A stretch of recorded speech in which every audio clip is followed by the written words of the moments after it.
पत्रकार परिषद घेतली, आपल्यावर निलंबनाची कारवाई करण्यात आली, तर काय सांगाल सर? नाही, काल मला संध्याकाळी ईमेलद्वारे एक पत्र मिळालं आणि त्यातून मला आश्चर्यकारकरित्या पक्षातून निलंबित केले, 6 वर्षासाठी निलंबित केल्याचं कळालं. ते मला आश्चर्यकारक होतं, कारण की मला कोणतंही नॉलेजमध्ये नसताना अचानक मी पक्षातून काय निलंबित झालो याचा प्रश्न माझ्या मनामध्ये निर्माण झाल्यानंतर मी नाना गावंडे यांच्याशी बोललो आणि त्यांनी मला सांगितलं की आपण प्रांताध्यक्षांना भेटून आपली म्हणणं मांडा. मी त्यांना भेटण्यासाठी जाणार आहे.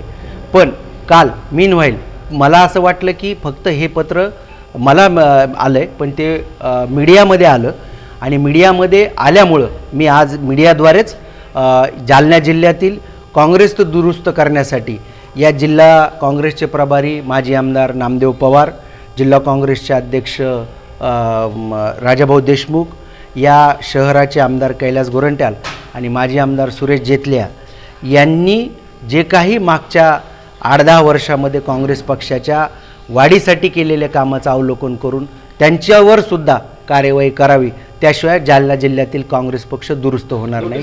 मी हे मागणे नाही, मला नोटीसच नाही मिळाली. आश्चर्य मला तेच आहे की मी काय पक्षविरोधी काम केलं हे मलाच माहिती नाही आहे. या संदर्भात आपण कारण काय? नाही, मलाही मी का वाचून दाखवलं, त्याच्यामध्ये त्यांनी फक्त दिले की आपण लोकसभेच्या काळामध्ये पक्षविरोधी काम केल्यामुळं आपल्याला 6 वर्षासाठी निलंबित करण्यात आलं. तुमच्याविषयी तक्रार करण्यात आली, याच्यावर म्हणजे काय तुम्हाला वाटतं? नाही, मला तक्रार केलेली माहितीच नाही.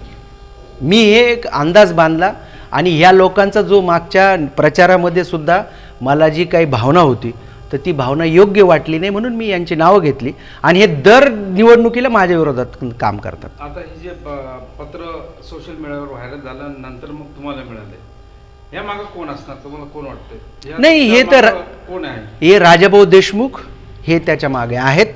त्यांनी हे पत्र सगळ्यांना व्हायरल केलं. वरिष्ठांची भेटणार का आता? नक्की भेटणार आणि माननीय प्रांताध्यक्ष मला याच्यात न्याय भूमिका देतील याची मला अपेक्षा आहे. कारण काय आहे म्हणजे मेन मुद्दा काय की हे असं का जमू शकतो?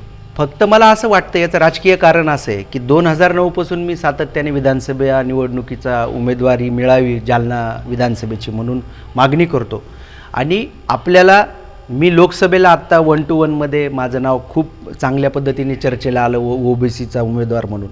तसं जालना शहरामध्ये कदाचित मला उमेदवारीचा जो अडसर होणार होता तो दूर करण्यासाठी माझ्या विरोधात ही कार्यवाही केली असं मला वाटतं. या षडयंत्रामागे कोण असू शकतो? या षडयंत्रामागे कैलास गोरंट्याल, राजाभाऊ देशमुख.